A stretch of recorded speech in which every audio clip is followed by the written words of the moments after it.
Assalamualaikum warahmatullahi wabarakatuh. Salam guru penggerak. Bapak Ibu yang berbahagia, pada kesempatan kali ini saya ingin membagikan aksi nyata modul budaya positif. Aksi nyata kali ini akan meliputi 3 hal.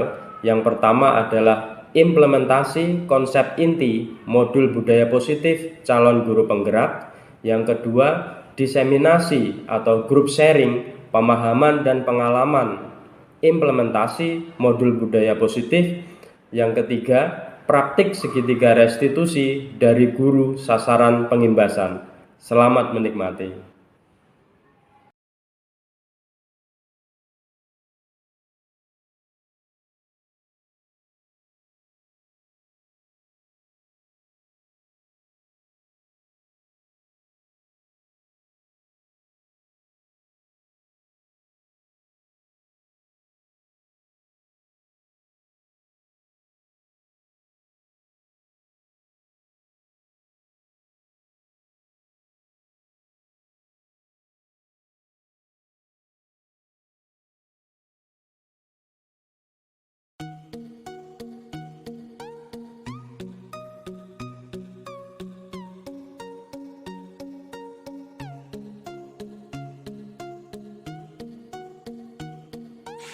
Assalamualaikum.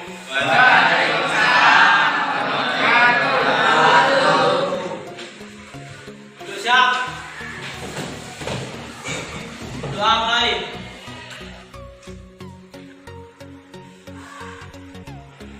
Doa selesai. Beri salam.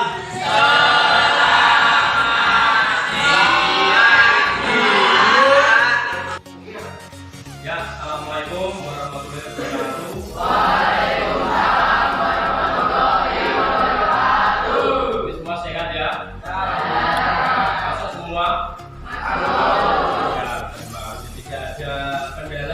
Dari perjalanan rumah ke sekolah? Tidak. Baik, pada pagi hari ini Bapak ingin menanyakan ya, setelah beberapa kali mengajar di kelas ini, terkadang masih saja Bapak lihat ada hal-hal yang sebenarnya tidak kita perlukan ya, agar pembelajaran bisa berlangsung secara efektif, kamu juga tetap paham gitu ya. Nah, kira-kira di kelas ini itu impian apa yang ingin kamu wujudkan? Kamu mau kelas ini seperti apa? Ada yang ingin berpendapat? Dipersilakan. Ya, silakan ya.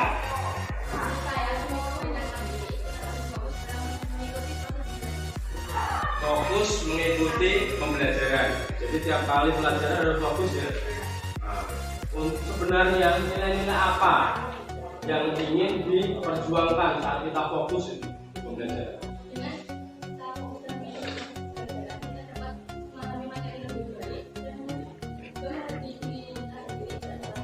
Menghargai diri sendiri dan orang lain ya. Bagus, bagus. Terima kasih. Ya. Ada lagi yang ingin berpendapat? Ya, silakan Fania.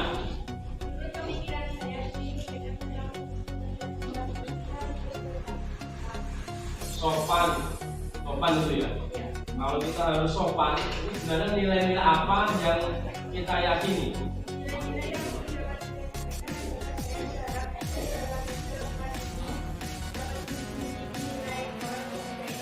Etika dan moral ya. Jadi dengan lebih sopan, itu kita bisa menghargai siapa yang berbicara di depan gitu ya. Kan enak kalau kita bicara di depan terus semuanya pada mendengarkan, menyimak, kan merasa enak ya, merasa berterima tuh ya. Lain halnya kalau ada teman di depan berbicara, ada guru berbicara, kalian sibuk sendiri gitu ya. Ya. Terima kasih banyak, bagus. Ada lagi yang ingin menyampaikan? Oh ya, silakan Chelsea. Bisa dilepas dulu maskernya, ya suaranya lebih keras.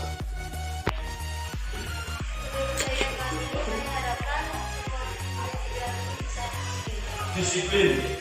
Kaitannya dengan disiplin itu nilai-nilai apa yang terkandung dalam sikap disiplin? tanggung jawab ya. Jadi ada saling menghormati, kemudian sopan, dan satu lagi tanggung jawab ya. Terima kasih Lasi. Nah, ini teman-teman kalian sudah menjawab beberapa, bagus sekali, sudah dipahami nilai-nilai apa saja yang harus kita yakini. Mungkin ada lagi, satu lagi? Ya, silakan Imam. Main HP saat diperbolehkan. Boleh main HP saat diperbolehkan. Kenapa ini? Nilai apa yang ingin diperjuangkan? Menghargai diri sendiri dan orang lain. Jadi saat pembelajaran main HP itu boleh ya, untuk mengakses asalkan diperbolehkan. Itu kan menghargai juga ya. Misalnya Bapak Ibu guru lagi menjelaskan, kamu main HP sendiri, itu kan nggak menghargai ya. Oh iya. Terima kasih Imam, bagus. Ya, tadi dari nilai-nilai yang sudah disampaikan oleh beberapa temanmu, kira-kira nilai-nilai apa saja ini kesimpulannya yang kelas ini harus yakini? Ya, silakan Nesa.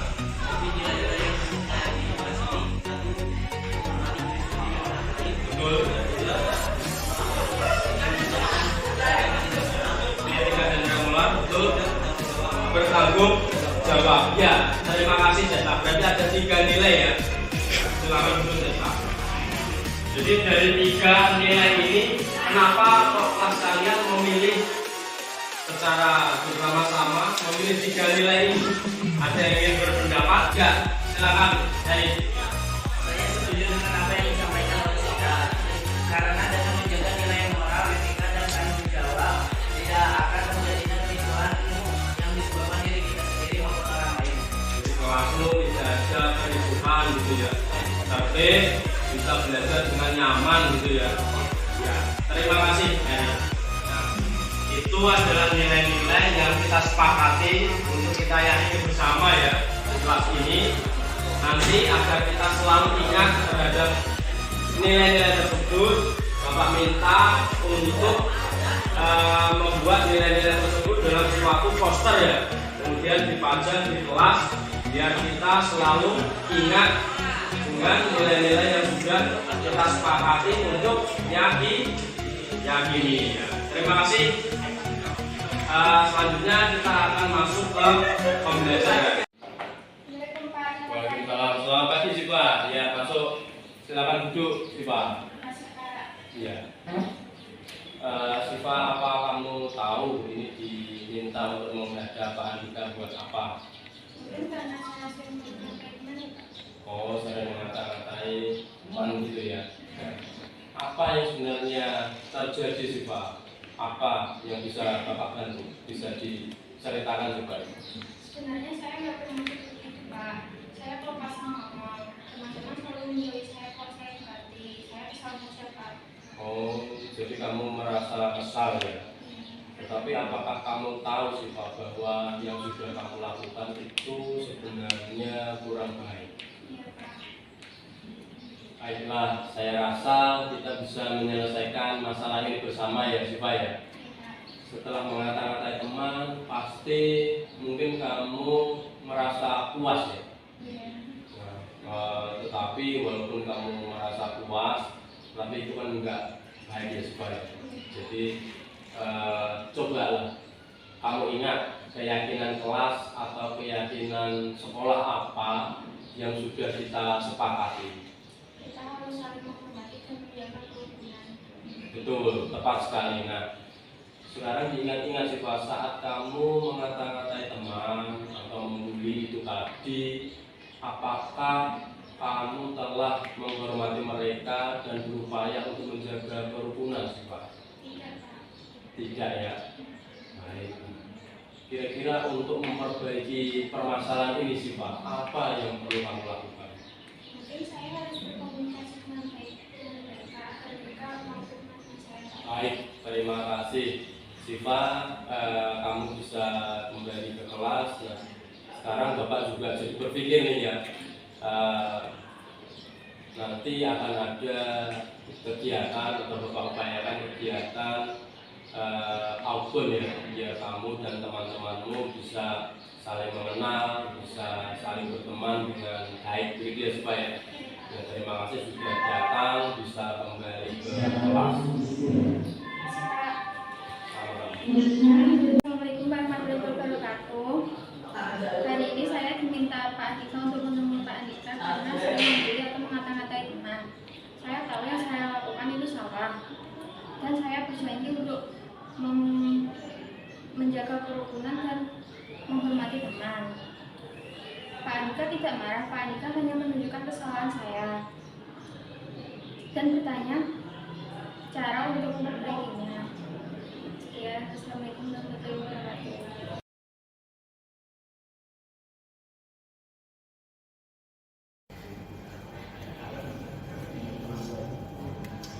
Ya, terima kasih Bapak Kepala Sekolah, Bapak Kasubag Ibu yang telah memberikan kesempatan kepada kami. Yang pertama ingin melaporkan Bapak terkait agenda kurikulum yang sudah atau yang ke depan yang belum kita jalankan, yang akan kita jalankan. Yang pertama, ANBK sudah kita laksanakan pada tahun ini dengan semua peserta mengikuti, walaupun di awal itu data mencatat gitu ya bahwa ada beberapa anak yang belum login, tapi setelah dikonfirmasi semuanya sudah login dari laporan dari protokol begitu. Kemudian yang kedua terkait agenda ke depan dari kami terkait PTS penilaian tengah semester yang di kelas 10 bernama STS, enggak PTS lagi tapi STS sumatif tengah semester. Ada dua pertimbangan Bapak Ibu terkait penyelenggaraan STS dan PTS pada tahun pelajaran ini. Yang pertama adalah STS dan PTS ke depan ini kami ada niatan untuk menguji cobakan pembelajaran proyek gitu. Jadi nanti STS maupun PTS-nya tidak berupa tes tulis, tetapi berupa portofolio. Adapun perangkat-perangkatnya yang harus dikumpulkan ke kurikulum. Pertama, narasi tugas. Jadi narasi tugas proyeknya apa? Kemudian 5 sampel tugas yang sudah Bapak Ibu nilai. Jadi ada narasi tugas, kemudian 5 sampel tugas yang sudah dinilai. Kemudian rubrik penilaian nanti dikasih kop gitu ya. Selanjutnya daftar nilai. Jadi yang dikumpulkan sampel saja 5. Kemudian untuk daftar nilainya tentu saja lengkap. Misalnya dalam satu kelas ada 36 anak, itu juga lengkap 36 anak. Tapi sampel tugasnya hanya 5 saja. Itu Bapak Ibu. Pertimbangan yang kedua, kenapa kami memilih STS dan PTS dengan format portofolio? Itu ada kewajiban yang harus kami berikan kepada sekolah itu terkait kegiatan yang terdahulu. Jadi dengan melakukan metode portofolio kami dapat menghemat dari segi anggaran. Itu kemudian terkait dengan guru PKN, kemarin sudah ada arahan dari Bapak Kepala Sekolah terkait dengan pesan dari Bapak Acak bahwa 3 tahun ke depan kita harus swadaya guru begitu, terlepas dari nanti P3K baru yang akan masuk. Kalau P3K kan berarti kita tinggal menerima, tidak mengusulkan gitu. Tapi kalau pengusulan baru maka belum diperbolehkan hingga 3 tahun ke depan. Jadi terpaksa kita harus swadaya guru. Dalam hal pemenuhan jam PKN kemarin sudah kami lakukan Bapak dengan memberikan kepada Bapak Ibu guru yang beban mengajarnya masih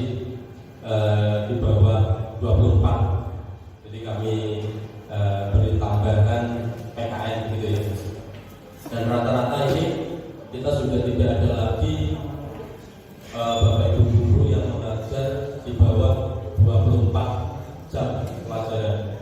Yang paling kecil 24 itu Pak Budu 24 ya. Kemudian ada siapa lagi yang 24 Pak Faisal 24 ya. Karena itu alhamdulillah dapat bantuan tenaga dari SMA 2. Misalnya nggak ada ya.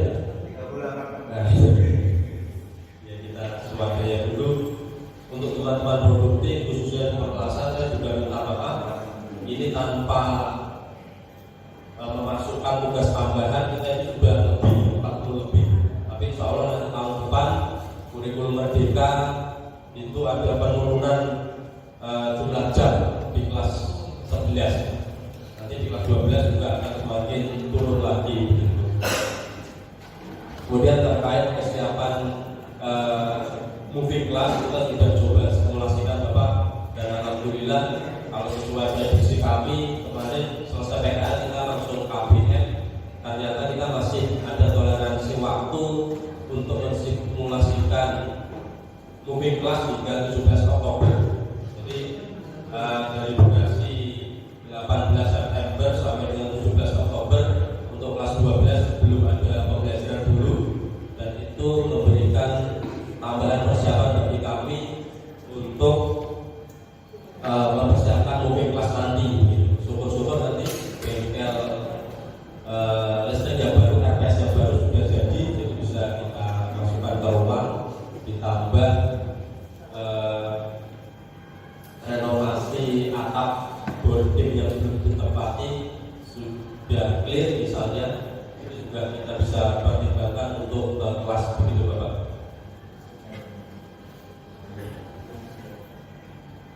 Yang selanjutnya kemarin setelah sharing-sharing dengan BNN, ternyata hasil ANBK kita mengejutkan Pak. Yang dituangkan dalam rapat tutup itu Pak ya. Dari segi literasi dan numerasi kita sedikit di atas nasional dan provinsi gitu Pak ya. Dua lebih sedikit lah, 2,4. Tetapi untuk karakter ternyata kita di bawah. Karakter di bawah nasional maupun provinsi. Padahal kalau logikanya kita itu karakter itu adalah kebiasaan. Jadi dia tidak perlu disiplin ilmu tertentu untuk mencapai nilai ambang batas itu. Jadi misalnya kita sudah terbiasa dan anak ditanya tulis seperti itu, dia menjawab sesuai dengan kebiasaan yang sudah dilakukan. Dengan nilai yang di bawah provinsi dan nasional, tentu itu menjadi keprihatinan tersendiri bagi kita. Ke depan perlu untuk kita jadikan concern bersama atau perhatian bersama begitu Bapak.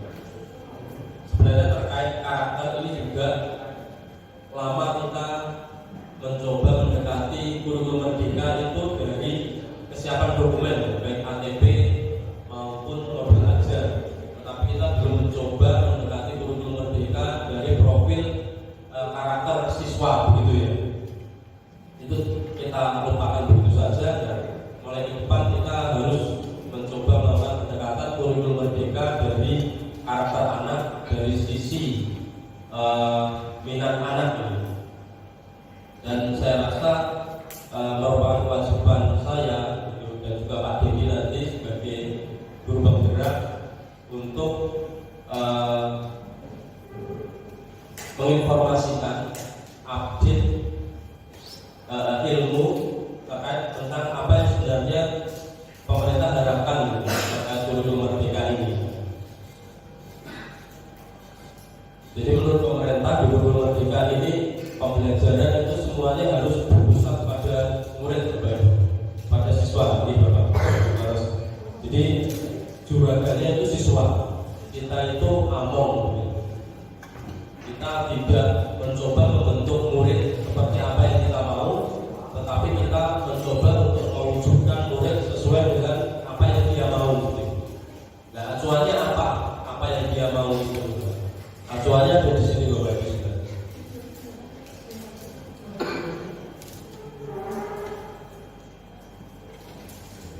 acuannya pada budaya positif. Budaya positif ini juga seringkali kita sebut sebagai disiplin positif. Apa beda disiplin positif dengan disiplin yang sudah ada? Kalau kita mendengar kata disiplin itu selama ini kita mengimajinkan sebagai suatu hal yang kaku gitu ya.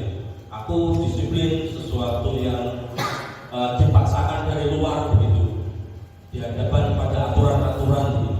Tetapi kalau disiplin positif ini lebih didasarkan pada kesadaran kita sendiri, kesadaran diri sendiri. Ini yang juga diharapkan untuk kita bangun pada siswa. Siswa tidak lagi kita sodorkan pada aturan-aturan, tetapi lebih kita pacu terhadap keyakinan untuk membangun diri menjadi lebih positif lagi. Jadi dari perspektif mendekati kurikulum merdeka dari sisi murid, kita itu dituntut atau guru itu dituntut menjadi pendidik yang sesabar-sabarnya. Jadi kalau saya boleh menganalogikan, ini adalah apa itu Pak uji nyali kesabaran kurikulum merdeka ini. Jadi kita itu pelayan murid yang diingat pemerintah.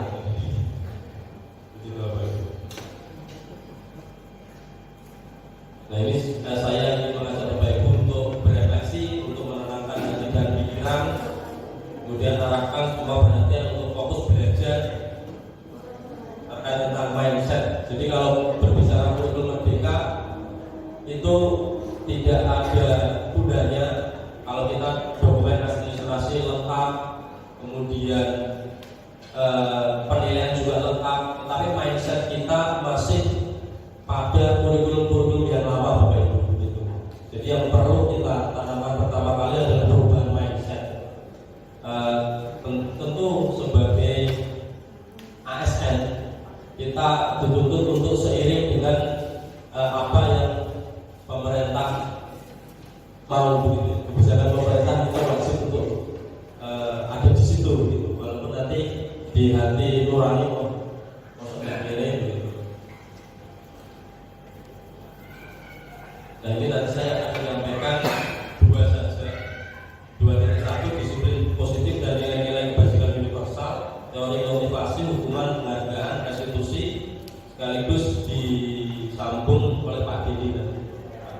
Pak Dini 2.3 sampai 2.5 ya.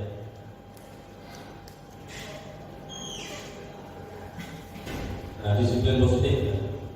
Ini kita coba merubah paradigma kita berpikir Bapak Ibu ya. Mindset kita untuk berpikir mendekati kurikulum merdeka ini. Seperti yang sudah saya sampaikan tadi, bahwa disiplin itu baiknya dibangun berdasarkan kesadaran kita sendiri, tidak atas paksaan atau motivasi eksternal, aturan-aturan begitu.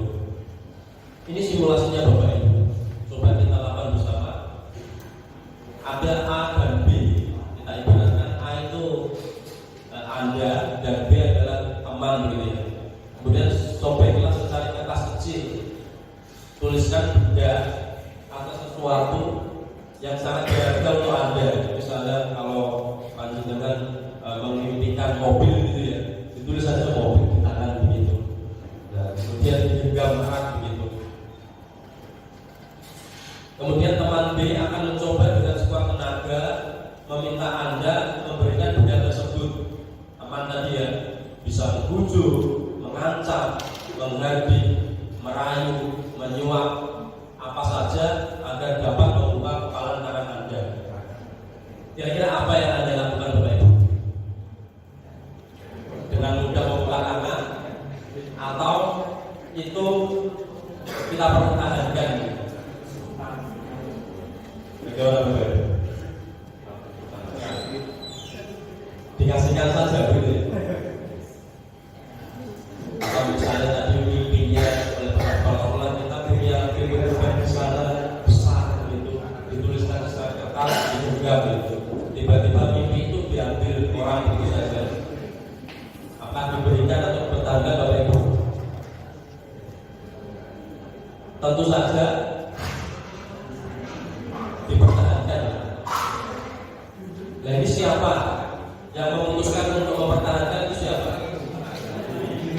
diri sendiri. Disiplin positif maksudnya seperti itu Bapak Ibu. Jadi kontrol itu ada di diri sendiri.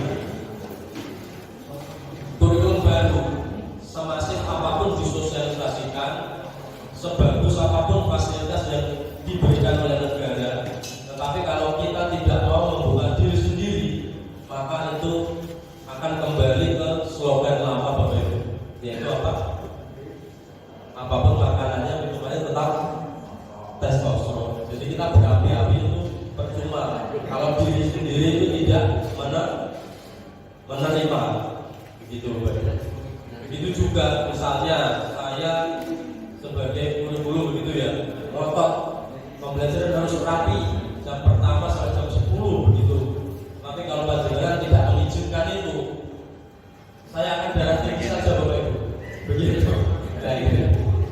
Jadi kalau pelajaran bisa mengizinkan, oh ya kita sama-sama dalam satu persepsi bahwa pembelajaran harus dilaksanakan, semua itu baru berjalan begitu. Tidak bisa satu sisi hanya, walaupun nanti bisa saja saya menyodorkan dan ini kan sudah di SK 24 jam dan lain-lain, nanti bisa ke Capim, itu lebih ke aturan-aturan yang tentu saja tidak diharapkan oleh kurikulum merdeka ini gitu.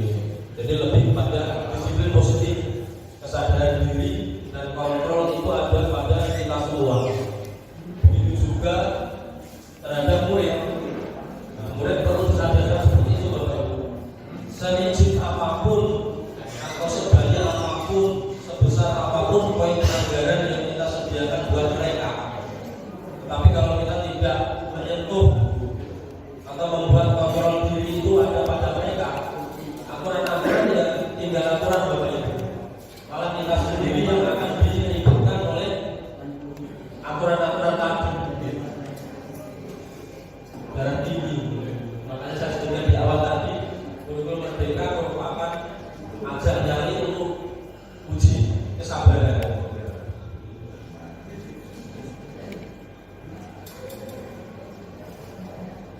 Nah ini seringkali kita mempunyai pandangan seperti ini selama ini. Saya juga ilusi guru mengontrol murid. Kita pikir selama ini kita sudah berhasil mengontrol murid gitu. Murid suruh apa-apa mau.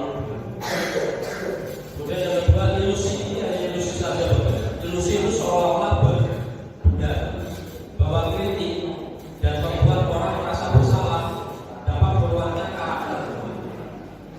Misalnya dosen begini, bapak-bapak sekolah, misalnya saya tak bangga, kemudian ditegur bapak-bapak sekolah. Kemudian saya merasa bersalah gitu. Tetapi rasa bersalah saya ini nanti tidak akan bertahan lama Bapak. Karena itu motivasi apa? Eksternal. Itu tidak datang dari dalam diri saya sendiri. Nah, harapannya ini lebih pada kita memiliki kontrol diri.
model berpikir menang-menang. Jadi semuanya itu menang.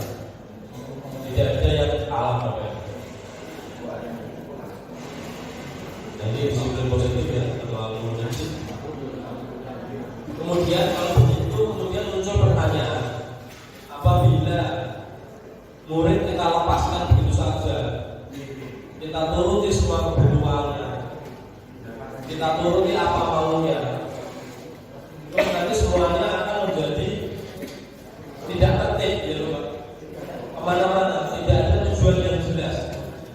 Kemudian apa tujuannya yang ingin dicapai kalau begitu? Apakah nilai Bapak Ibu? Nilai rapor? Nilai kompetensi? Mengingat hasil AKM kita seperti itu, nilai kompetensi literasi juga bagus, literasi bagus, tetapi karakternya kurang. Jadi sebenarnya tujuan itu harus kita arahkan, orientasikan kepada nilai-nilai universal. Jadi ini seperti nilai karakter Bapak Ibu yang sudah kita sering dengar di 2013 dulu. Tetapi yang perlu kita lebih tekankan ke 5 nilai profil pelajar Pancasila. Tidak kemana-mana. Jadi penanaman karakter diharapkan oleh pemerintah melalui kurikulum merdeka ini kepada 5 nilai profil pelajar Pancasila. Sebenarnya pada hari ini Pak Anjan, Bu Anggita, dan Pak Yoga akan mempresentasikan konsep penilaian profil pelajar Pancasila ini. Tapi saya tawarkan, bagaimana Pak kalau sekalian rapat ini? Oh butuh waktu tersendiri Pak. Ini butuh agak lama. Jadi nanti kita carikan momen yang pas. Dan saya harap Bapak Ibu tidak bosan-bosan untuk mengikuti kegiatan seperti ini, karena ini merupakan istilahnya update paradigma Bapak Ibu. Kalau ini tidak pernah kita lakukan, maka kita akan kembali lagi pada kurikulum yang lama, yaitu kurikulum 2013. ATP yang kita buat, modul ajar yang sudah kita susun, berpusing-pusing itu tidak akan ada manfaatnya begitu. Selama kita mindset itu masih mindset lama.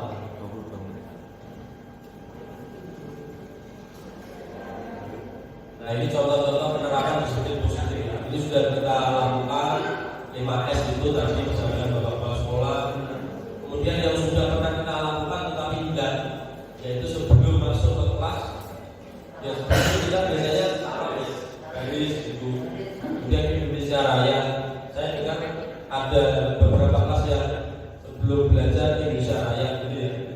Dulu kita juga pernah begitu, tapi sudah luntur. Mari kita kembalikan lagi Bapak. Bagus Pak. Ya, Ada nggak hafal Pak? nanti kita bekerja sama juga, berkolaborasi juga dengan kesiswaan, dengan koordinator B5 begitu Pak ya, untuk mewujudkan ini ya. Tadi saya singgung di depan, kalau tidak boleh mengakibatkan hukuman, terus apa yang boleh diberikan kepada siswa atau murid untuk merubah perilakunya yang dulunya kita rasa negatif menjadi positif gitu ya. Itu ada satu namanya adalah restitusi. Sudah ada juga Bapak Ibu restitusi. Jadi bukan penghargaan juga. Hukuman tidak boleh menurut kurikulum merdeka ya. Hukuman tidak boleh, motivasi harus intrinsik, disiplin positif dari dalam diri. Penghargaan boleh apa tidak Bapak Ibu menurut kurikulum merdeka? Tidak boleh. Penghargaan itu juga akan mempunyai dampak negatif. Dia hanya mau mengulang perbuatannya yang positif itu hanya jika diberi penghargaan. Kalau tidak diberi, ya nggak mau. Untuk yang pelakunya, untuk orang yang lain akan menimbulkan apa itu? Iri. Untuk yang belum merasa juga belum menerima penghargaan akan cenderung timbul rasa iri. Apapun misalnya penghargaan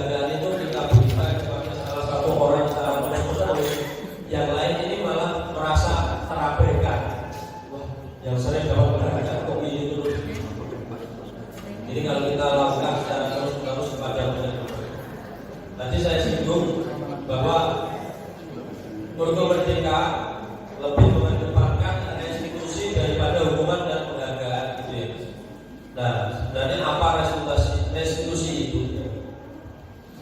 Restitusi adalah proses menciptakan kondisi bagi murid untuk memperbaiki kesalahan mereka, sehingga mereka bisa kembali pada kelompok mereka dengan karakter yang lebih kuat. Restitusi juga merupakan proses kolaboratif yang mengajarkan murid untuk mencari solusi atas masalah mereka. Jadi kalau mereka nakal, misalnya berbuat sesuatu yang di luar ketertiban gitu, hukumannya kita kembalikan ke mereka saja. Kita tanya, kamu merasa salah apa tidak? Salahnya, kalau salah harus bagaimana? Jadi biar mereka sendiri yang mencarikan solusi atas permasalahan mereka sendiri. Kalau kita yang memberitahu, itu ujungnya malah jadi apa? Hukuman dari eksternal. Nanti lebih lanjut akan disampaikan oleh Pak Tuli terkait restitusi, tetapi saya ingin sedikit memberikan alur dari restitusi Bapak Ibu.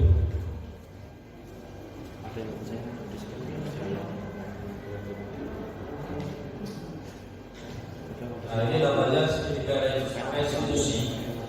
Ini juga saya yakin sudah ilmunya sudah dipunyai oleh Bapak Ibu guru BK dan guru mapel belum punya. Nah, di kurikulum merdeka ini guru mapel juga dituntut untuk membantu guru BK menyelesaikan permasalahan anak atau murid Bapak Ibu. Maka kita diberi ilmu ini untuk guru mapel. Jadi semuanya itu terkait perubahan perilaku ke murid itu merupakan tanggung jawab bersama. Tidak hanya guru BK, apalagi guru BK-nya hanya satu. Nanti malah musim guna itu ya. Kuat apa? Kuat. Jadi segitiga restitusi ada 3 tahapan Bapak Ibu. Yang pertama adalah menstabilkan identitas dulu. Jadi kalau kita memanggil anak, kita stabilkan identitasnya dulu. Jangan kita mencoba menyudutkan dulu Bapak Ibu. Walaupun ini saya akui sering saya lakukan menyudutkan anak, karena saya belum tahu ini.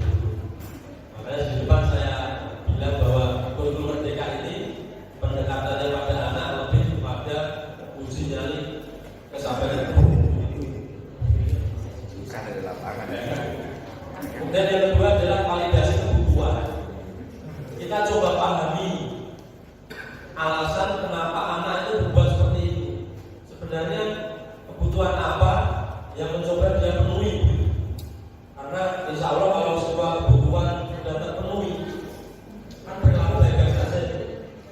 Nah, yang ketiga adalah menanyakan keyakinan.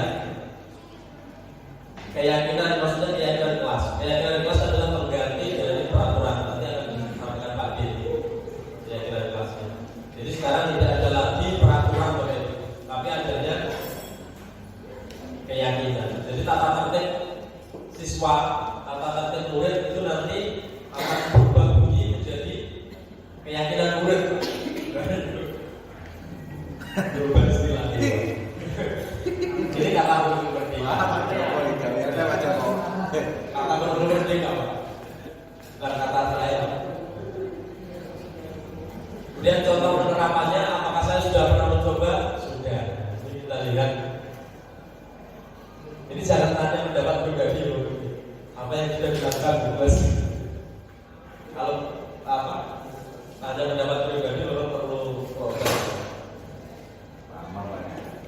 Nah ini yang sudah saya lakukan di kelas. Saya coba. Sebelum menyampaikan kan tentu saya harus mencoba dulu.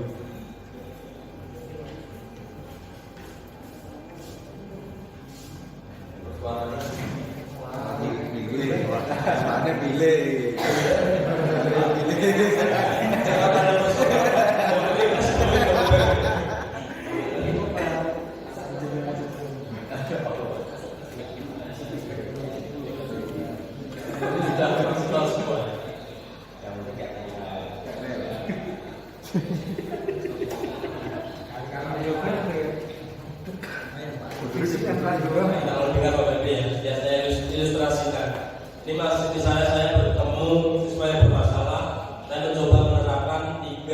langkah tadi, menstabilkan identitas. Kemudian tadi apa Bapak Ibu? Validasi kebutuhan. Yang ketiga adalah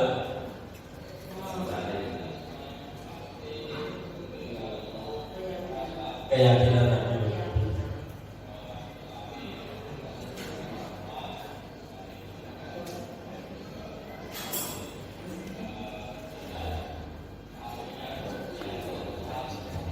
Jadi sesuatu sama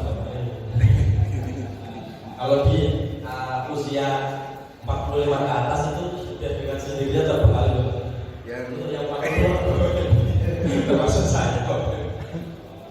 Berarti Pak Joko aman ya? Awam Pak Joko aman.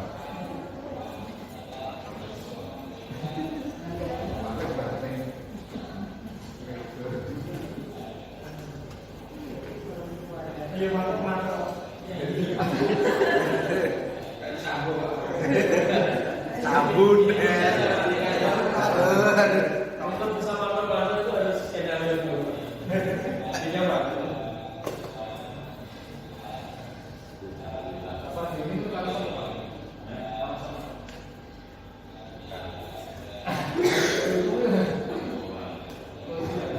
Pak Diri terpilah ya Pak? Wah, betul.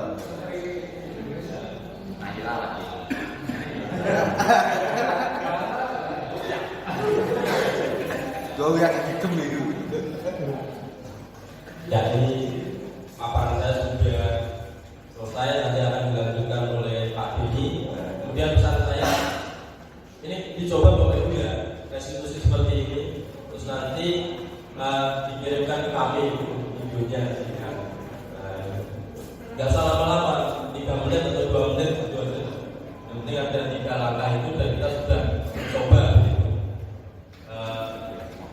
Amanat dari pemerintah terkait penanganan perilaku anak.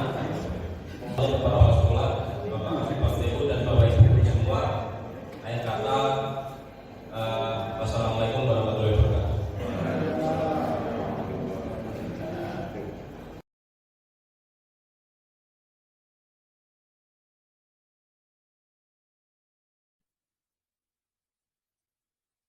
Ada Pak Zainul dari SMA Randu Blatung, Ibu Kartati, ini pengajar praktik, guru penggerak dari SMP 2, ada Pak Rohman Najib dari SMK Jepon, Bu Ida Rohmawati dari SMP 2, Bu Neni dari SMK PGRI, Bu Intan dari SMK Kunduran, Pak Muji dari SD Selogender ya Pak ya.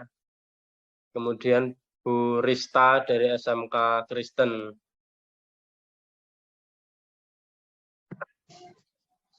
Bu Kartatik PP dari SMP 2 Blora. Ini PP saya Bapak Ibu. PP itu pengajar praktik.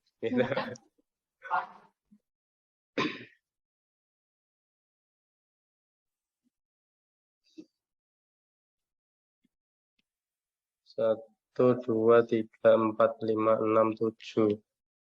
Ini nunggu 3 lagi ya. Nanti kita mulai.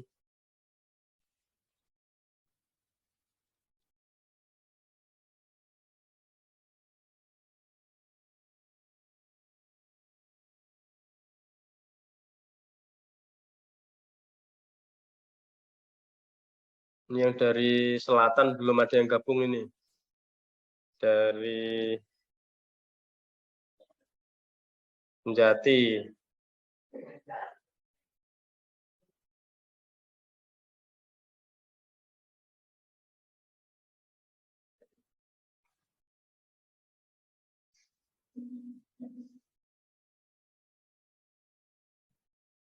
Ini Bu Sakti dari SMK Migas Sepuh. Terima kasih Bu sudah menyempatkan diri untuk bergabung. Siapa anaknya? Ya. Nanti gantian Bu ya. Jam 11 nanti Bu. Oke, siap Pak Andika. Sukses, semangat. Ya, makasih Bu. 1, 2, 3, 4, 5, 6, 7, 8. 2 lagi Bapak Ibu ya.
Ya, kita mulai aja Bapak Ibu ya.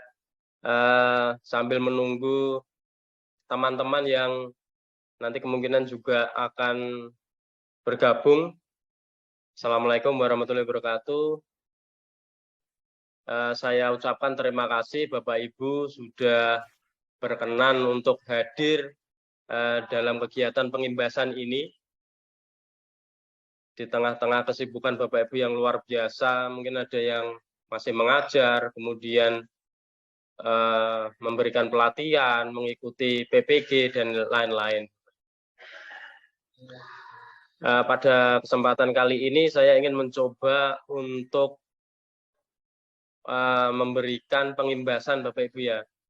Tetapi terlebih dahulu saya juga ingin menyampaikan bahwa selama ini kita sering kali mendekati kurikulum merdeka itu dari dokumen administrasinya ya, baik ATP maupun modul ajar begitu.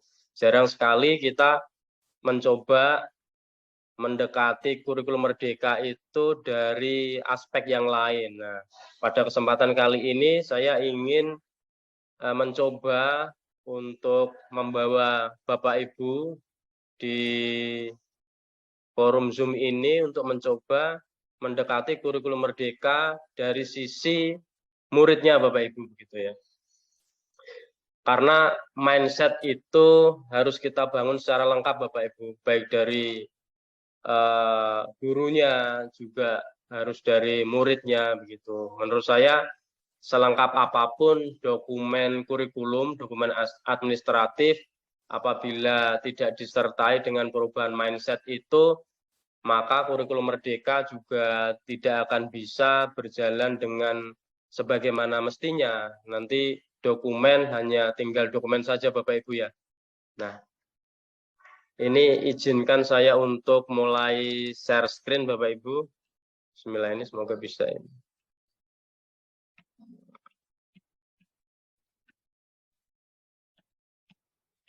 Sudah terlihat Bapak Ibu screen-nya? Sudah Bapak Ibu ya? Sudah, Pak. Ya, Sudah, Pak. terima kasih. Seperti yang diamanatkan pemerintah bahwa pembelajaran atau semua segi perubahan kurikulum harus kita upayakan sedemikian rupa agar bisa lebih berpusat kepada murid. Nah, jadi ini core bisnisnya sekarang adalah murid Bapak Ibu. Nah, apakah dulu tidak demikian? Tentu saja dulu juga mungkin ada pertimbangan ke murid juga, tetapi di kurikulum merdeka ini kita diminta untuk lebih mempertimbangkan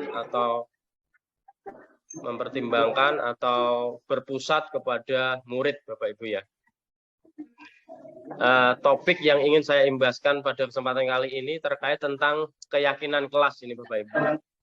Biasanya kita lebih familiar terhadap peraturan kelas Bapak Ibu ya. Nah, kali ini mengiringi kurikulum Merdeka ini nampaknya ada istilah-istilah baru dan semoga juga disertai dengan mindset-mindset baru yang perlu kita ketahui Bapak Ibu. Nah, ini contohnya ada pergeseran mindset. Kalau dulunya kan kita kental sekali dengan peraturan kelas. Nah, sekarang ini kita lebih diarahkan kepada keyakinan kelas begitu.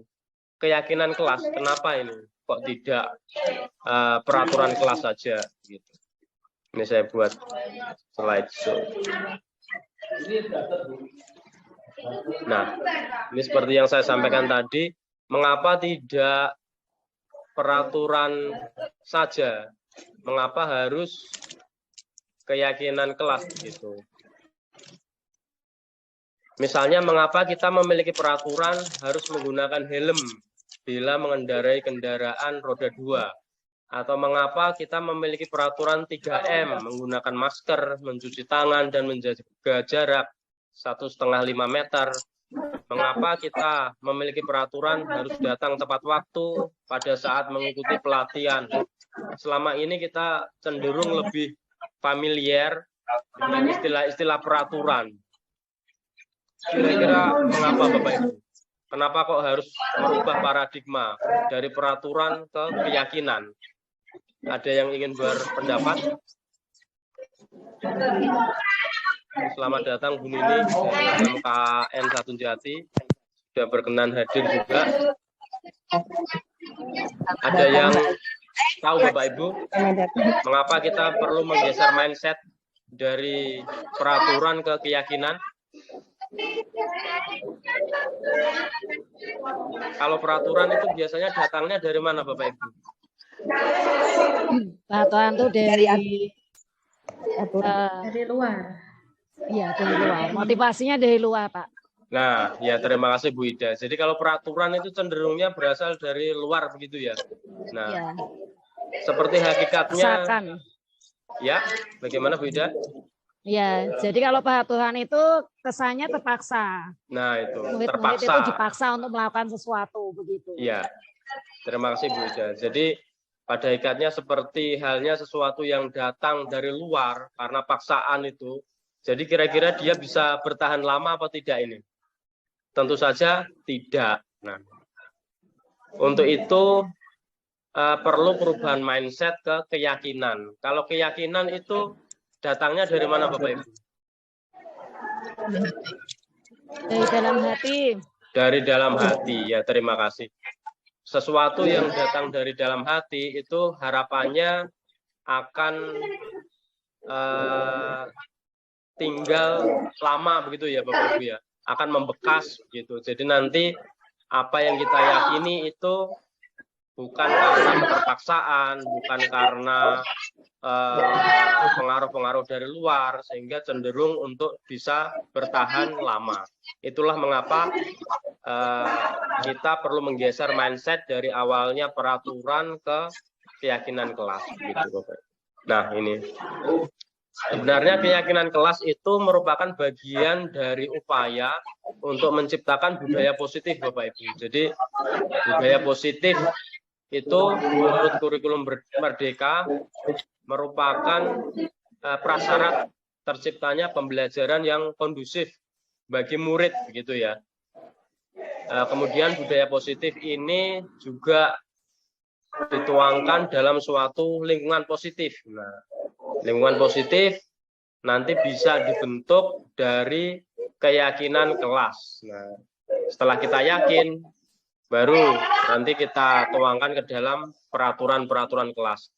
Tapi pada dasarnya bagian yang harus kita atau core bisnis yang harus kita selesaikan dulu adalah menanamkan keyakinan dulu Bapak Ibu ke murid agar dia motivasinya itu nanti bisa intrinsik dari dalam diri sendiri dan tidak karena paksaan. Nah. Mohon maaf. Pak Monggo Andika. Ibu. Ibu Tulus ya Bu. Dari Ini SMK Jati Bu ya. saya Pak Andika. Iya, Ya, terima kasih sudah menyempatkan waktu Bu. sama-sama. Ya, ini kita Sahabat lagi. TS. Iya, Bu, siap. Ini kita lagi membahas tentang keyakinan kelas, Bu. Jadi seperti yang saya sampaikan bahwa sekarang itu ada perubahan paradigma yang mengiringi kurikulum Merdeka, Bu. Jadi dari awalnya peraturan, ini kita geser menjadi keyakinan begitu. Nah, untuk mengupayakan terbentuknya keyakinan di kelas, ini kita bisa menggunakan strategi ini. Nah, yaitu tabel T dan Y. Nah, ini contoh ini ya, Bu ya. Bapak Ibu, bentuknya seperti angka Y. Ada 3 sisi. Yang pertama terdengar dulu, terlihat, kemudian berperilaku. Nah, ini keyakinan yang ingin kita bentuk adalah hormat begitu. Untuk merumuskan keyakinan hormat di dalam kelas, itu kata-kata yang terdengar akan seperti ini. Satu orang berbicara, yuk saya bantu. Kita bisa selesaikan ini bersama. Terima kasih, tolong ya, permisi begitu. Itu yang terdengar, yang diucapkan Bapak Ibu. Kemudian setelah terdengar kita akan melihat hal-hal seperti berempati terhadap perasaan orang lain. Memegang barang milik orang lain hanya dengan izinnya. Ini kan menghormati hak orang lain Bapak Ibu ya. Mendengarkan dengan seksama, kemudian senantiasa berbuat baik, berbagi begitu. Terus tambah tim 9, kemudian diharapkan, ya Bu, monggo Bu. 15 tambah perlu. Ini nanti akan dimasukkan ke mapel atau hanya untuk istilahnya guru atau sekolah itu memberikan pembiasaan kepada siswa. Iya. Tanpa tidak ada alat ukur ya. Ini ada alat ukur nanti. Bilangin sama Pak Sopo. Ya, terima kasih Bu atas pertanyaannya. Nanti Bapak Ibu juga boleh ya memberikan konfirmasi atau pertanyaan tanpa menunggu saya selesai presentasi. Nah, tadi ditanyakan oleh Bu Nini dari SMKN 1 Jati, apakah ini kaitannya dengan pembelajaran atau kaitannya dengan karakter. Nah, menurut saya, jadi sebelum kita beranjak ke pembelajaran Bapak Ibu ya, nanti sesuai dengan kurikulum Merdeka, pembelajaran yang diinginkan, diidamkan itu kan pembelajaran berdiferensiasi begitu ya. Sebelum kita masuk ke situ, kita tata dulu Bapak Ibu karakter atau perilaku dari murid itu sendiri terlebih dahulu. Harapannya dengan perilaku yang sudah tertata, itu nanti pembelajaran juga bisa berlangsung dengan nyaman baik bagi murid dan bagi gurunya atau warga sekolah yang lain. Jadi ini merupakan upaya Ibu Nini untuk menata perilaku atau karakter anak terlebih dahulu. Tetapi bedanya saat kita memakai kurikulum 2013, itu cara kita menata karakter itu lebih kepada aturan-aturan Bapak Ibu ya. Aturan-aturan, kemudian paksaan-paksaan dari luar begitu. Nah, untuk kurikulum Merdeka ini kita menata perilaku atau karakter siswa diharapkan dari dalam diri siswa sendiri. Nah, makanya kita buat ini bukan peraturan kelas, tetapi keyakinan kelas Bapak Ibu. Begitu Ibu Nini. Oke, terima kasih Pak Andika. Tapi kedengarannya agak sulit nih. Agak sulit Bu, ya. Jadi memang perlu pembiasaan Bu. Apa maksudnya implementasinya nanti akan sangat sulit. Maksudnya begitu, bayangan saya. Iya. Karena kan tanpa aturan sama sekali kan. Iya, jadi nanti keyakinan ini sebenarnya, ya Bu, monggo Bu. Kan kita membangunnya pure dari dalam diri masing-masing siswa kan. Betul Bu. Tapi ya. Kedengaran saya sudah kayak aduh nih sulit banget nih kayaknya. Sulit. Iya, jangan menyerah dulu Bu. Kita coba dulu. Nanti insya Allah pelan-pelan kan ada hasilnya. Memang perubahan itu perlu proses dan tidak bisa dirasakan secara instan. Ya betul. Oke Bu. Begitu. Saya lanjutkan. Jadi nanti perilaku yang nampak dari tabel Y tadi harapannya dengan nilai-nilai dengan keyakinan kelas yang ingin kita tanamkan adalah hormat begitu, perilaku yang nampak tersenyum ramah, kemudian memberikan salam hormat, ini bisa dari berjabat tangan, namaste, meletakkan tangan di dada, salim, memberikan ruang bekerja, postur tubuh yang tenang gitu. Sebenarnya ada beberapa hal yang sudah sering kita lakukan Bapak Ibu, tetapi kita mungkin kurang ngeh atau kurang menyadari kalau itu sebenarnya keyakinan kelas juga, penanaman keyakinan kelas. Contohnya waktu kita kegiatan senyum salam sapa itu Bapak Ibu ya, biasanya masuk pintu gerbang, kemudian anak salim, itu kan sebenarnya pemberlakuan keyakinan itu. Ya, penegak karakter, keyakinan, juga tidak ada paksaan gitu. Hanya perlu pembiasaan begitu. Itu terkait tentang tabel T. Kemudian ada cara berikutnya yaitu tabel Y. Nah, kalau tabel Y itu nanti kita buat dua sisi, tampak seperti dan tidak tampak seperti begitu. Jadi misalnya nilai yang ingin kita tanamkan, keyakinan yang ingin kita tanamkan pada kelas gitu ya, itu hormat gitu. Nanti dari nilai hormat ini tampak sepertinya bagaimana, tidak tampak sepertinya bagaimana. Misalnya tampak sepertinya datang tepat waktu. Nah, itu kemudian menyapa teman dan guru setiap hari, mengembalikan barang teman yang telah dipinjamkan dan mengucapkan terima kasih.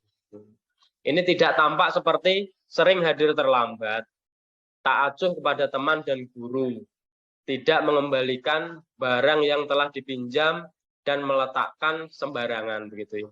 Itu sekilas contoh Bapak Ibu. Tapi betul memang seperti yang disampaikan oleh Ibu Nini dari SMKN Satun Jati tadi bahwa tidak mudah begitu ya menggeser paradigma yang sudah bertahun-tahun melekat begitu ke dalam paradigma baru begitu ya. Nah, dan ini perlu upaya, perlu usaha juga, dan perlu konsistensi. Dan terlebih-lebih adalah keberanian untuk mencoba begitu Bapak Ibu.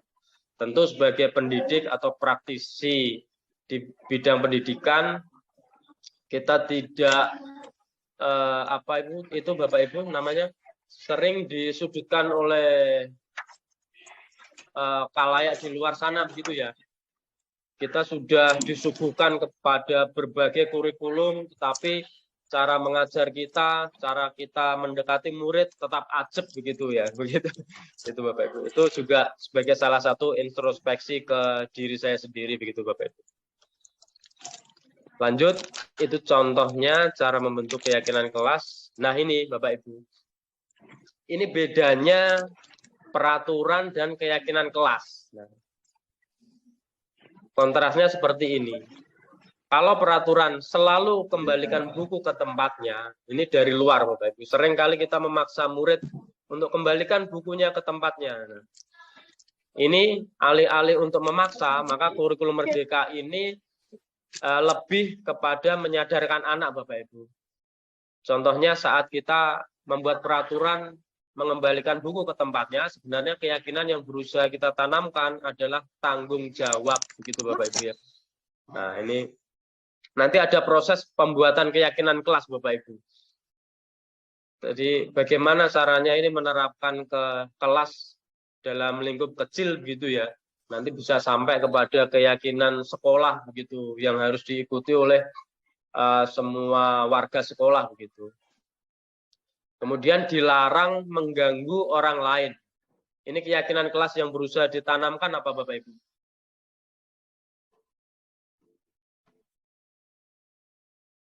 Menghormati orang lain begitu ya.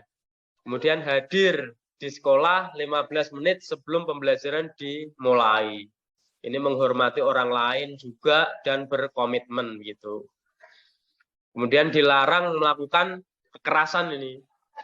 Ini keyakinan yang ingin kita sampaikan adalah keselamatan, kemudian menghormati orang lain juga. Kemudian peraturan, dari contoh peraturan dilarang menggunakan narkoba, ini keyakinan kelasnya kesehatan gitu. kalau Bapak Ibu amati begitu ya, di peraturan itu seringkali kita menggunakan kata dilarang, dilarang, dilarang begitu ya. Nah, sekarang kita coba berefleksi begitu Bapak Ibu, apakah dengan berpuluh-puluh tahun kita menyuguhkan peraturan ke siswa dengan kata-kata awal dilarang itu, siswa bisa menjadi manut Bapak Ibu ke kita. Bagaimana Bapak Ibu? Atau sama saja begitu ya? Atau sifatnya instan, saat ini dilarang ya, tapi besok dilakukan lagi. Dan itu terkadang membuat kita itu istilahnya pegel di hati itu Bapak Ibu. Emosi sendiri malah. Bagaimana Bapak Ibu? Sering menjumpai hal-hal seperti itu? Ya, memang seperti itu Pak Andika. Tapi memang harus ada betul kerjasama dari semua pihak ya kalau di sekolah ya. Artinya jangan satu guru aja, tapi dengan semua guru, semua kepala sekolah, wakil-wakil, stakeholder, wali murid, jadi semua dilibatkan gitu. Tepat sekali. Kalau mau betul. Ya. Kalau mau betul, istilahnya kami sendiri juga ini menerapkan ini sebenarnya Pak Andika, P5 ya. Sebenarnya di kelas TO ya, kelas teknik otomotif. Kita sedang on proses.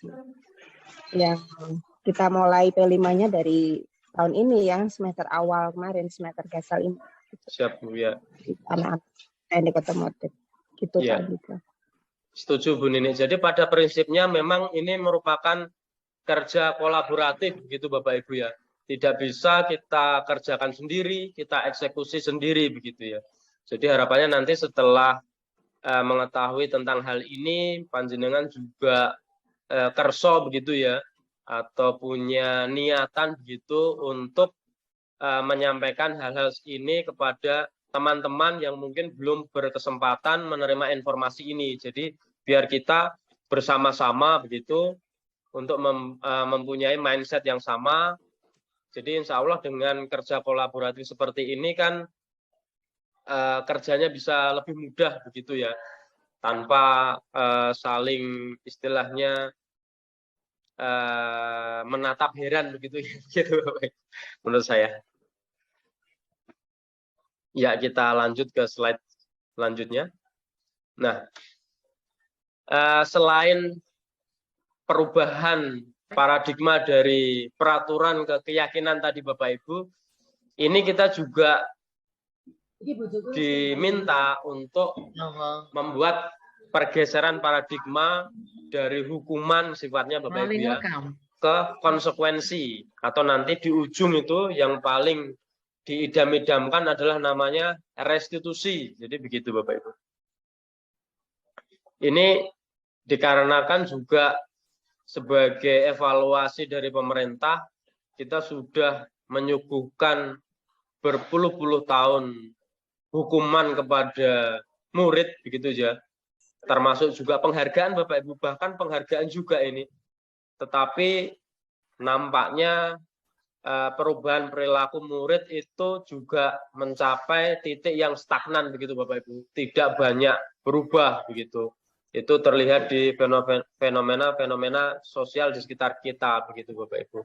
Jadi kita diminta seiring dengan penerapan kurikulum merdeka ini untuk melakukan pergeseran paradigma begitu Bapak Ibu ya. Dari awalnya peraturan ke keyakinan, kemudian nanti dari hukuman dan penghargaan ke konsekuensi, kemudian nanti di ujung itu di titik yang paling ideal sendiri namanya restitusi. Nah, ini kita pelan-pelan Bapak Ibu ya menuju ke arah sana begitu.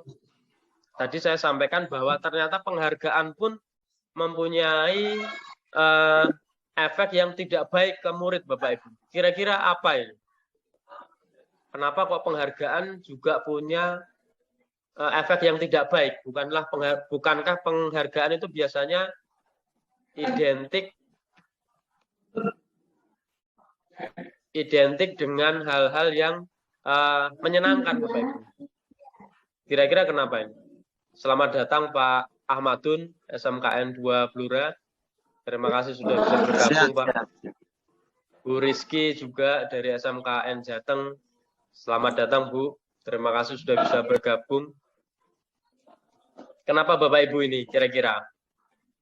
Kalau hukuman jelas, dampaknya istilahnya ke psikologis anak itu korosif gitu. Negatif begitu Bapak Ibu ya. Nah kalau penghargaan kenapa ini Bapak Ibu? Ada yang ingin menyampaikan, kenapa penghargaan juga punya efek yang negatif begitu?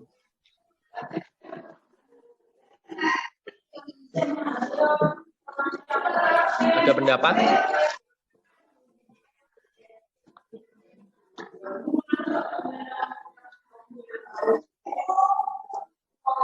Oh Bu Ida ini raise hand ya. Silakan Bu Ida. Dipersilakan. Ya, izin menanggapi Pak, kalau Ya. untuk penghargaan kan biasanya anak-anak seringkali melakukan sesuatu itu karena adanya dorongan untuk mendapatkan penghargaan. Nah, kalau keseringan itu akan menjadi sebuah apa ya, istilahnya semacam hukuman untuk anak. Kalau tiba-tiba anak melakukan sesuatu terus kemudian tidak dihargai, itu pun anak juga akan merasa bahwa lo aku sudah melakukan sesuatu tapi kok nggak ada penghargaan dari guruku, misalnya seperti itu. Jadi penghargaan dalam jangka waktu yang panjang itu malah bisa berakibat seperti hukuman kepada anak-anak, sehingga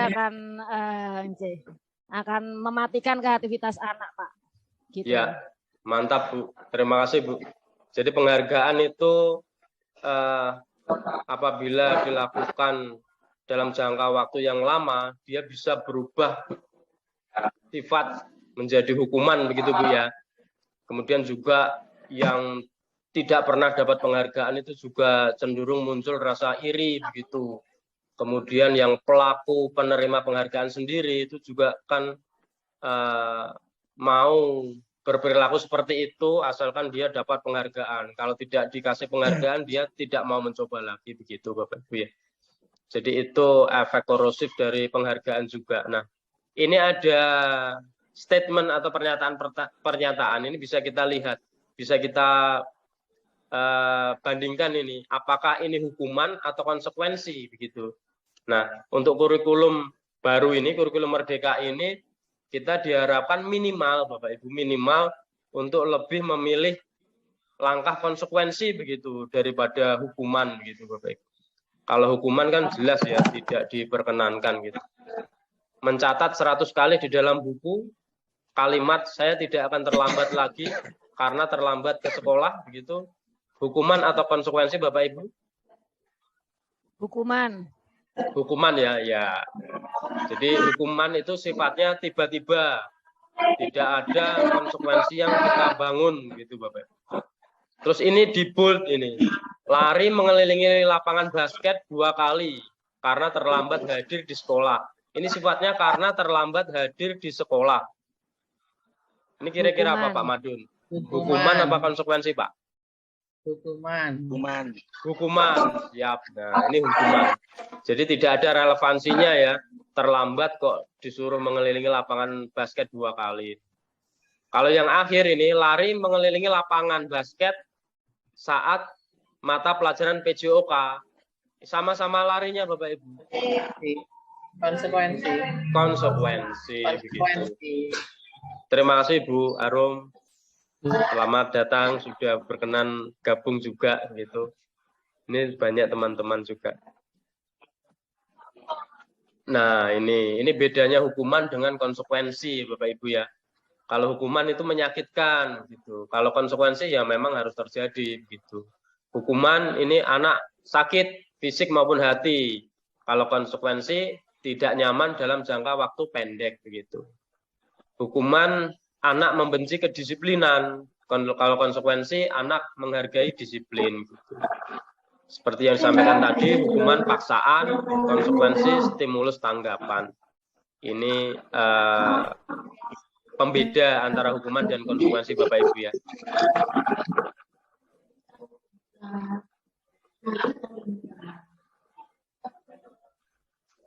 Nah, ini harapannya kurikulum merdeka itu bisa mencapai suatu restitusi Bapak Ibu. Jadi konsekuensi sendiri itu juga masih dipandang belum cukup Bapak Ibu sebenarnya. Kalau hukuman kan jelas identitas gagal. Kalau identitas sukses atau disiplin positif itu dibagi menjadi dua, yaitu konsekuensi dan restitusi. Kalau konsekuensi sesuatu harus terjadi tadi, tetapi ada suatu kondisi ideal yang menurut kurikulum merdeka itu penting untuk kita capai ke arah sana, yaitu namanya restitusi Bapak Ibu. Restitusi itu sebenarnya apa? Restitusi itu proses menciptakan kondisi Bapak Ibu bagi murid untuk memperbaiki kesalahan mereka, tetapi tidak melalui hukuman gitu ya Bapak Ibu ya. Sehingga mereka bisa kembali pada kelompok mereka dengan karakter yang lebih kuat gitu. Kita istilahnya bicara dari hati ke hati gitu Bapak Ibu gampangnya. Unsur-unsurnya seperti ini merupakan pilihan. Jadi kita tanya saja ke siswa, ke murid begitu. Misalnya dia sudah melakukan suatu kesalahan, kita tanya saja, ini menurutmu benar atau salah gitu. Lebih kita ajak dialog Bapak Ibu. Selamat pagi Pak Purwanto dari SMK PSM Randu Blatung sudah berkenan untuk hadir. Siap. Kemudian restitusi itu menguatkan murid Bapak Ibu tujuannya. Kalau hukuman kan membuat murid down gitu ya, tidak percaya diri, malah cenderung rendah diri begitu. Kalau kurikulum merdeka nanti diarahkan kepada suatu restitusi. Nah, anak mendapatkan penguatan, walaupun dia sudah melakukan suatu kesalahan, tetap kewajiban bagi kita untuk memberikan penguatan kepada anak. Masalah terpecahkan, dan murid belajar bertanggung jawab untuk perilakunya. Fokusnya pada pemecahan masalah Bapak Ibu dalam jangka waktu panjang. Itu. Nah, ini seperti yang ditanyakan Ibu Nini tadi dari SMK Negeri 1 Jati, caranya bagaimana ini menerapkan keyakinan kelas? Nah, pertama, penting sekali Bapak Ibu, kita lakukan sosialisasi terlebih dahulu. Pentingnya menyusun kesepakatan kelas yang berisi tentang keyakinan kelas. Nah, ini ya. Kesepakatan kelas yang berisi tentang keyakinan kelas begitu. Kemudian yang kedua, kita fasilitasi itu seluruh murid untuk berpartisipasi aktif dalam membuat rancangan keyakinan kelas ini, kesepakatan kelas ini. Jadi kita tidak hanya suguhkan mereka terhadap poin-poin yang sudah jadi begitu. Kalau kita suguhkan hal tersebut, itu sama saja dengan saat paradigma lama, peraturan kelas terdahulu Bapak Ibu ya. Kemudian setelah tersusun begitu yang sudah disepakati bersama antara murid dan guru, kita dorong mereka untuk mencoba mempublikasikan keyakinan kelas tersebut begitu. Dan setiap kelas itu boleh mempunyai keyakinan yang berbeda Bapak Ibu. Tidak usah terlalu banyak kita susunnya, biasanya 2-3 di awal itu sudah cukup bagus Bapak Ibu ya. Misalnya tanggung jawab, saling menghormati, kemudian keselamatan gitu, 3 dulu, jangan banyak-banyak dulu lah, karena masih awal-awal gitu ya. Kemudian juga seperti yang disampaikan Bu Nini tadi, perlu kolaborasi dengan orang tua untuk memantau pelaksanaan keyakinan kelas di rumah. Kita biasa komunikasi dengan orang tua, siswa begitu ya, menanyakan kondisi mereka saat di rumah begitu. Ya Bapak Ibu, tadi dari paparan yang sudah saya sampaikan, mungkin ada yang ingin dikonfirmasi begitu, kita sharing Bapak Ibu. Apabila saya bisa memberikan sesuatu yang baru, akan saya berusaha jawab gitu. Monggo dipersilakan.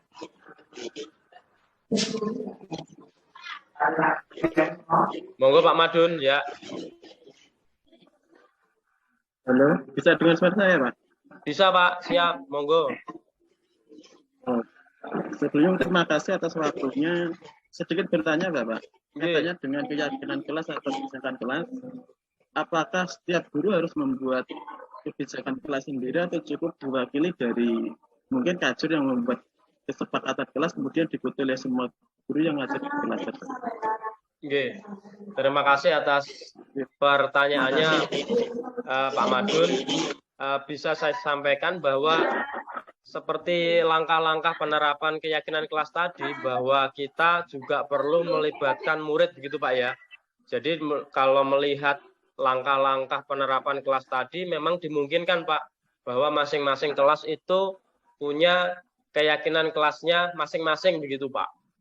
Jadi kalau peraturan dulu kan sifatnya masif begitu ya, satu sekolah cuma punya satu peraturan begitu, dan itu semuanya sama begitu. Padahal terkadang itu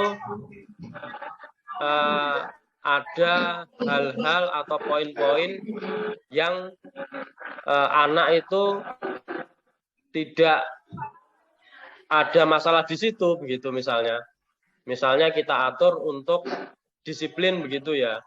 Nah, misalnya untuk anak tertentu itu sudah disiplin begitu Pak, tetapi dia ada problem baru, bukan di kedisiplinan begitu. Nah, karena hal-hal problem baru ini tidak kita atur dalam peraturan kelas, itu maka juga tidak bisa kita selesaikan begitu Pak. Jadi baiknya sesuai dengan langkah-langkah itu juga ada kolaborasi dari murid Pak begitu. Jadi dimungkinkan satu kelas, satu guru itu punya keyakinan kelas yang berbeda dengan kelas yang lain dan guru yang lain juga begitu Pak. Maaf Andika, maksud saya kalau dengan kelas lain mungkin bisa berbeda. Maksudnya di dalam satu kelas itu apakah satu guru membuat kesepakatan sendiri, sedangkan guru yang lain ketika masuk kelas yang sama juga harus membuat kesepakatan kelas yang berbeda, atau cukup ditetapkan kesepakatan kelas untuk semua guru yang mengajar di kelas? Ya, menurut saya juga kita lebih baik berbeda begitu Pak ya, dari antar guru juga. Misalnya bahasa Inggris saya yang mengajar, begitu tentu beda di kelas yang sama Pak ya, tentu beda keyakinan yang ingin kita sepakati dengan guru matematika di kelas yang sama begitu Pak. Karena permasalahan di dalam kelas itu juga tidak sama bagi tiap-tiap mapel begitu Pak. Karena tiap guru juga punya karakternya sendiri begitu. Jadi perlu kesepakatan tersendiri Pak menurut saya. Gitu Pak. Ya, untuk membentuk keyakinan. Siap Pak.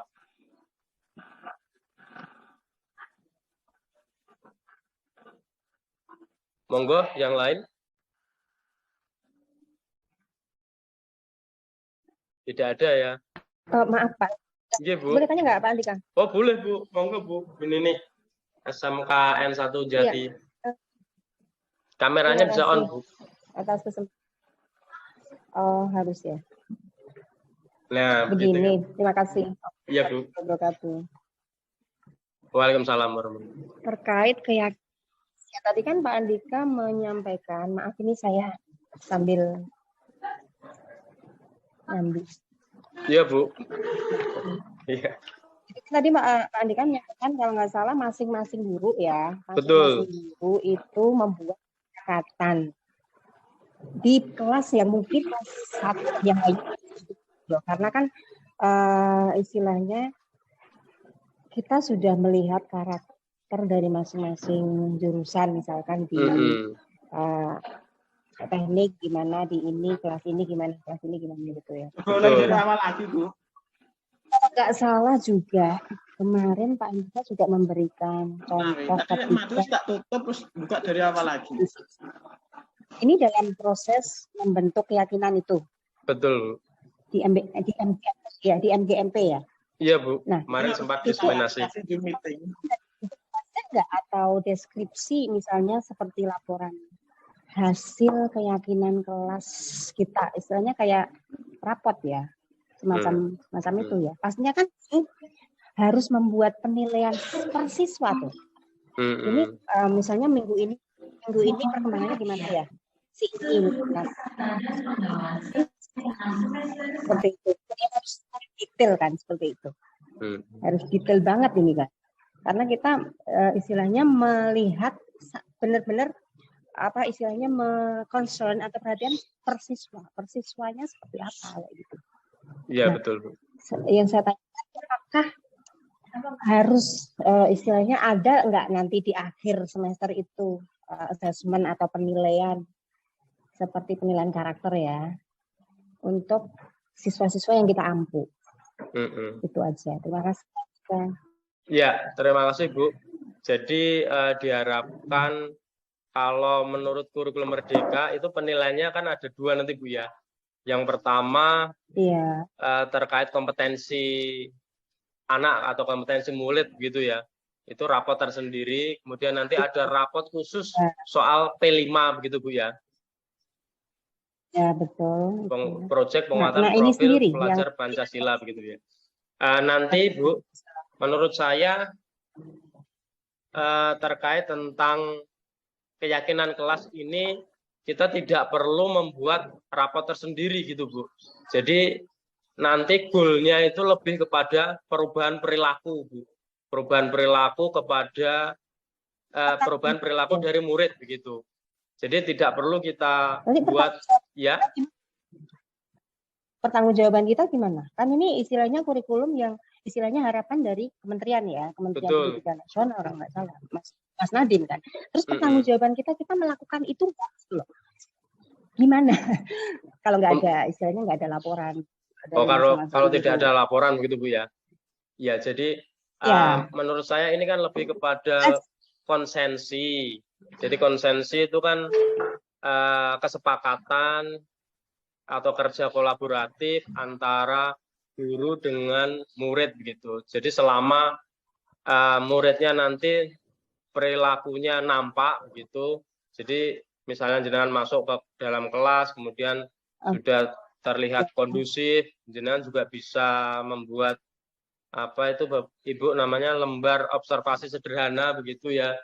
Tidak ada perilaku tidak ada perilaku yang perlu kita jadikan concern yang khusus sekali begitu. Saya rasa tidak perlu Bapak Ibu. Nanti malah akan membuat pekerjaan terlalu rigid menurut saya nanti. Nah, iya. Makanya. Tapi kalau sudah istilahnya kalau sudah digongkan oleh pemerintah kan istilahnya kita punya tanggung jawab ya Pak Andika harus kita lakukan. Menurut saya kan pembentukan karakter atau keyakinan seperti ini memang sangat bagus ya kalau misalnya sekolah itu bisa membentuk yang gitu loh dari mereka seragam mereka dari ukuran seragam mereka, dari atribut mereka yang lengkap semuanya, sepatu mereka yang tidak ada belang-belang dan sebagainya, rambut mereka yang seperti yang mau oleh sekolah dan sebagainya lah. Jadi nanti semuanya itu dikembalikan ke murid itu Bu. Misalnya kita tidak perlu membuat peraturan soal panjang rambut begitu ya. Kita tanya saja keyakinannya. Kamu mau jadi orang seperti apa? Gitu. Nah, Pak Andika sendiri saya pengen maaf ya. Kemarin waktu kasih contoh itu, berarti murid yang harus di-concern lebih gitu maksudnya. Betul Bu. Dipanggil satu persatu. Yang nggak harus dipanggil gitu loh Bu. Maksudnya kan enggak. Semuanya dikembangkan berdasarkan minat murid gitu. Oke. Nanti ujungnya kan pembelajaran berdiferensiasi itu. Belum mendengarkan kemarin kan nggak didengarkan ya kebetulan ya nggak ada audionya kan. Iya, Bu. Nah saya sebenarnya pengen dengar pertanyaan apa sih yang disampaikan dengan ke murid. Pertanyaan itu ya. Ini kami juga sudah mencoba begitu. Kebetulan kemarin waktu ditayangkan audionya itu off gitu ya. Ini coba kita dengarkan juga sedikit ini. Oke, kalau ini di-share coba. Iya, di YouTube-nya mungkin atau di video-nya. Baik. Oh, ini sudah datang Pak Budi juga bisa bergabung. Terima kasih Pak Budi sudah meluangkan waktu. Kemudian ada Pak Aziz dari SMKN Jepon. Kemudian ada Ibu Sayyidatul dari UIN Semarang juga sudah bersedia meluangkan waktunya. Selamat pagi Ibu. Sudah bisa meluangkan waktu di tengah-tengah kesibukannya begitu. Ini saya coba cari di YouTube begitu ya Bapak Ibu ya. Sebentar. Semua. Tidak ada kendala dari perjalanan rumah ke sekolah. Tidak. Baik.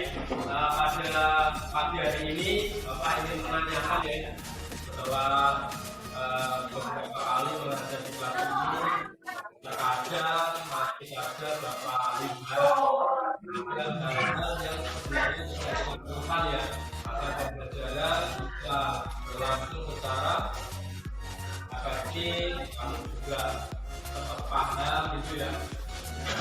Kira-kira di kelas ini itu impian apa yang ingin kamu wujudkan? Kamu mau kelas ini seperti apa? Ada yang ingin berpendapat? Silakan. Ya, silakan juga.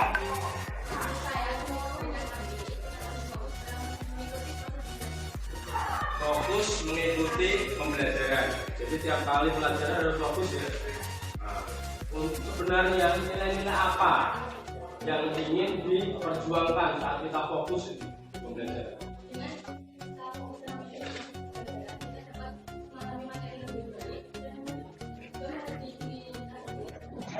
Menghargai diri sendiri dan orang lain ya. Bagus. Terima kasih. Ya. Ada lagi yang ingin berpendapat? Ya, silakan Fania. Saya ada ketua. Sopan itu ya. Kalau kita sopan, dan nilai-nilai apa yang kita yakini?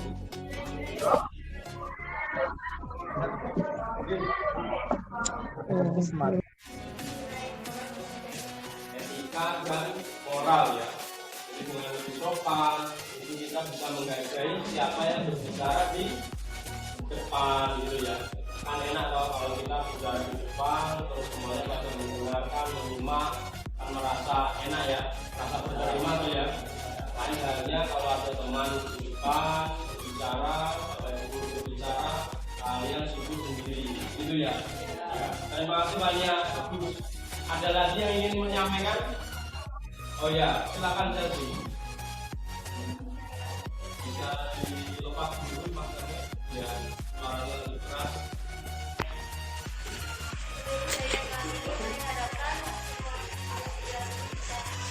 Disiplin. Kaitannya dengan disiplin itu nilai-nilai apa yang terkandung dalam sikap disiplin? Tanggung jawab ya. Jadi ada saling menghormati, kemudian sopan, dan satu lagi tanggung jawab ya. Terima kasih Lesti. Ini teman-teman kalian sudah menjawab beberapa, bagus sekali, sudah dipahami nilai-nilai apa saja yang kita yakini. Mungkin ada lagi, satu lagi? Ya, silakan Imam. Main HP saat diperbolehkan. Boleh main HP saat diperbolehkan. Kenapa ini? Nilai apa yang ingin diperjuangkan? Menghargai diri sendiri dan orang lain. Jadi saat belajar main HP itu boleh ya untuk mengakses asalkan diperbolehkan. Itu kan menghargai juga ya. Misalnya Bapak Ibu guru lagi menjelaskan, kamu main HP sendiri, itu kan nggak menghargai ya. Oh iya. Terima kasih Imam, bagus. Ya, tadi dari nilai-nilai yang sudah disampaikan oleh beberapa temanmu, kira-kira nilai-nilai apa saja ini kesimpulannya yang kelas ini harus yakini? Ya, silakan Ustaz.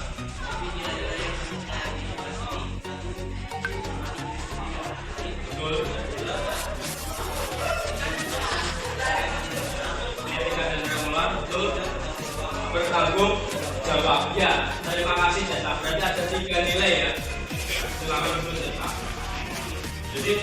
tiga nilai ini, kenapa kok kelas kalian memilih secara bersama-sama memilih tiga nilai ini? Ada yang ingin berpendapat? Enggak, silakan. Dari Saya setuju dengan apa yang disampaikan oleh Ustaz. Karena dengan menjaga nilai moral, etika, dan tanggung jawab, tidak akan terjadinya kericuhan yang disebabkan diri kita sendiri maupun orang lain. di kelasmu tidak ada keributan gitu ya, tapi bisa belajar dengan nyaman gitu ya. Ya, terima kasih. Itu adalah nilai-nilai yang kita sepakati untuk kita yakini bersama ya di kelas ini. Nanti agar kita selalu ingat terhadap nilai-nilai tersebut, Bapak minta untuk membuat nilai-nilai tersebut dalam suatu poster ya, kemudian dipajang di kelas biar kita selalu ingat dengan nilai-nilai yang sudah kita sepakati untuk yakini. Terima kasih. Selanjutnya kita akan masuk ke pembelajaran. Meet Filmora 11, the video editor that can do more.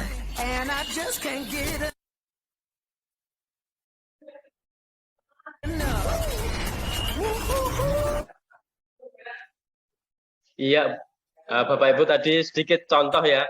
Nanti saya yakin Bapak Ibu bisa membuat yang lebih bagus lagi dengan akses sumber daya yang lebih baik begitu. Begitu Bu Nini, sedikit contohnya. Iya, jadi saya tertarik juga tadi yang membuat poster tadi dari nilai-nilai yang sudah disepakati oleh Pak Andika ya di kelas ya. Itu kalau semua guru seperti itu di poster-poster itu bisa jadi macam loh, apa namanya istilahnya kayak moral kelas ya, atau keindahan kelas ya, keindahan kelas yang dengan poster-poster dari keyakinan diri masing-masing, kesepakatan ibu guru atau bapak guru sama murid-muridnya ya, dengan apa kreativitas yang bagus gitu loh ya. Jadi satu poster ini misalnya tanggung jawab dikasih kayak gitu, bagus tuh ditempelkan di dinding-dinding. Iya Bu. Iya. Ya. Gitu. Terima kasih masukannya Bu. Tapi nanti di perjalanan tidak tertutup kemungkinan juga akan kita jumpai ternyata nilai yang kita kembangkan, nilai keyakinan yang kita kembangkan itu akan sama dengan guru dari mapel lain juga Bu, gitu. Iya, nggak apa-apa, iya. Ya mungkin jadi, pas idenya. Jadi betul ya. Jadi intinya kita tanamkan motivasi perubahan perilaku itu dari dalam diri anak sendiri begitu. Jadi biar bisa lebih bertahan lama gitu kalau motivasi dari dalam. Begitu. Terima kasih Bapak Ibu. Ada lagi yang ingin disampaikan? Selamat siang Bu Wiwin, SMK 2 Blora, Bu Nurmas juga SMK 1 Blora sudah berkenan hadir. Bu Dia Retno.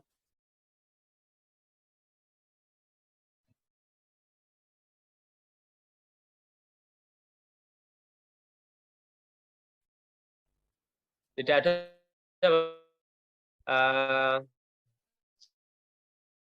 Saya ingin mengakhirkan pada hari ini, kemudian saya juga menghadiri kegiatan Zoom pada pagi menjelang siang kali ini. Ini mungkin bisa kameranya bisa di-on-kan semua Bapak Ibu, kita foto bersama dulu.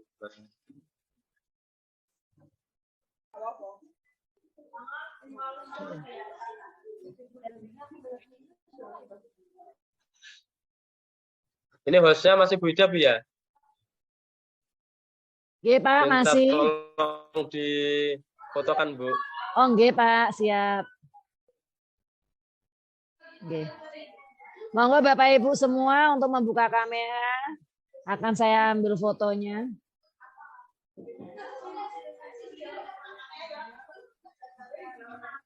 Nggih.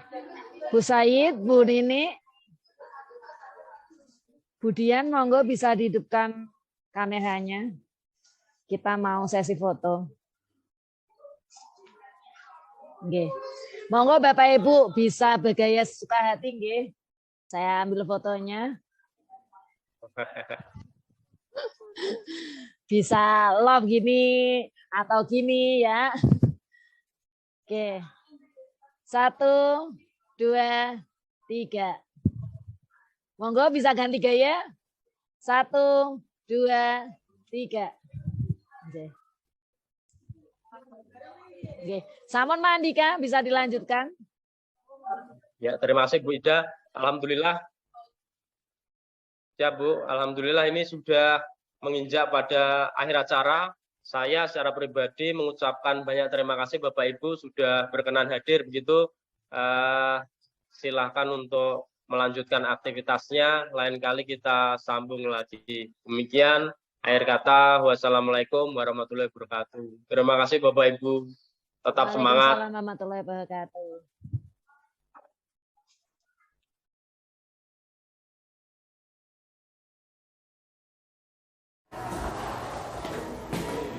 Selamat siang, apa benar Pak Denny memanggil saya? Selamat siang, Agus ya? Iya Pak. Ya, silakan duduk. Iya Pak, makasih. Baik, Agus. Kamu tahu mengapa Pak Denny panggil? Iya Pak, saya minta maaf. Saya salah dan ceroboh hingga komponen terbakar. Baik, kita bisa selesaikan masalah ini, tapi saya tidak tertarik mencari siapa yang salah. Saya hanya ingin kita bareng-bareng mencari solusi dari permasalahan ini. Bolehkah saya mendengar dari kamu bagaimana kamu bisa melakukan itu? Iya Pak, maafkan saya. Karena saya tidak mengikuti arahan Pak Srukron, langsung menguji rangkaian listrik tanpa memberitahu beliau terlebih dahulu padahal instalasinya salah. Kamu punya alasan pasti. Kenapa kamu berbuat seperti itu? Iya Pak, saya sebenarnya ingin menunjukkan kepada teman-teman bahwa saya dapat merangkai rangkaian listrik dengan cepat dan benar. Baiklah, silakan diingat-ingat kembali ya, keyakinan apa yang kita sepakati di dalam pembelajaran praktik ketika ada di dalam bengkel. Iya Pak, diantaranya mengutamakan K3, mengikuti arahan guru praktik, dan menjaga peralatan praktik. Baik. Jadi bagaimana seharusnya pembelajaran di bengkel itu? Saya harus mengutamakan K3, mengikuti arahan guru. Jika sudah selesai menginstalasi, saya harus memberitahu guru terlebih dahulu, tidak langsung menguji. Ya, kalau boleh tahu, apa cita-cita kamu, Gus? Saya ingin bekerja di PLN, Pak. Ingin bekerja di PLN. Baik. Apakah kamu ingin jadi orang sukses, bertanggung jawab, dan bisa dipercaya? Iya, Pak. Baik. Kalau kamu memang bisa seperti itu, tetap fokus dan berjanji untuk tidak mengulangi kesalahan itu lagi. Bisa? Iya, Pak. Saya berjanji. Terima kasih, Pak. Baik. Silakan kembali ke kelas. Iya, Pak. Terima kasih.